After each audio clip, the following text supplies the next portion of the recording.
Big breaking news Siwan जिला से एक बहुत ही बड़ी खबर सामने निकल के आ रही है। शराब हुआ बरामद, साथ ही चालक हुआ गिरफ्तार। पूरा खबर आपको विस्तार से बताएंगे। इससे पहले हमारे नमस्कार को स्वीकार कीजिए।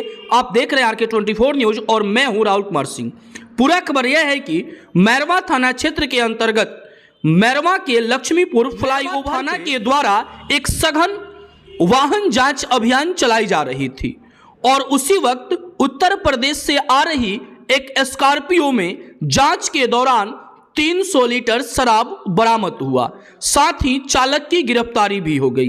अब बताते चले कि सिवान जिला के SP शैलेश कुमार सिन्हा के द्वारा लगातार अलग अलग क्षेत्रों की दौरा किया जा रहा है, खासकर उन क्षेत्रों का जो किसी दूसरे राज्य से सटा हुआ है, और लोगों को जागरूक किया जा रहा है कि शराब न छुएं, शराबबंदी से क्या क्या फायदे हैं, और लोगों से सलाह भी लिया जा रहा है कि शराबबंदी को कैसे सफल बनाया जाए।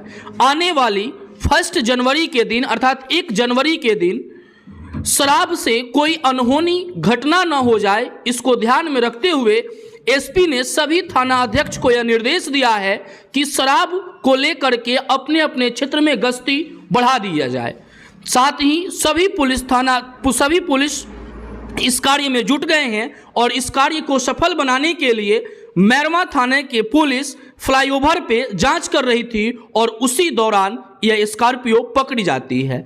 इस मामले के संबंध में पुलिस ने यह बताया कि यह स्कॉर्पियो उत्तर प्रदेश से आ रही थी और उस स्कॉर्पियो पर 300 लीटर शराब लदा गया था, जिसका चालक गिरफ्तार हुआ। चालक की पहचान गोरखपुर का रहने वाला है और इसका नाम हाफिजुर रहमान बताया जा रहा है। पुलिस ने इसे धर दबोचा और इसे थाने ले गया और वहां इससे पूछताछ किया गया। उसके बाद इसे जेल में डाल दिया गया। देखना यह बाकी है कि अभी 1 जनवरी आने से पहले ही शराब माफियों के द्वारा बिहार में शराब लाया जा रहा है काफ़ी भारी मात्रा में। कहीं बस पे लदा शराब पकड़ा जा रहा है तो कहीं ट्रक पर लदा शराब मिल रहा है, यानी कि अभी से ही धंधेबाज शराब जुटाने में लगी हुई है। पुलिस की चुस्त व्यवस्था है, लेकिन उस व्यवस्था के बावजूद भी कुछ असामाजिक तत्वों के द्वारा इस प्रकार की घटनाएं की जा रही है। अब देखना बाकी है कि पुलिस कहां तक सफल हो रही है और बिहार में कितने मात्रा में शराब आ रहे हैं। आपको पूरा खबर ऐसे ही छोटी मोटी तमाम खबर जानने के लिए आप हमारे फेसबुक पेज को फॉलो कीजिए। अगर यूट्यूब पर देख रहे हैं तो यूट्यूब चैनल को सब्सक्राइब कीजिए।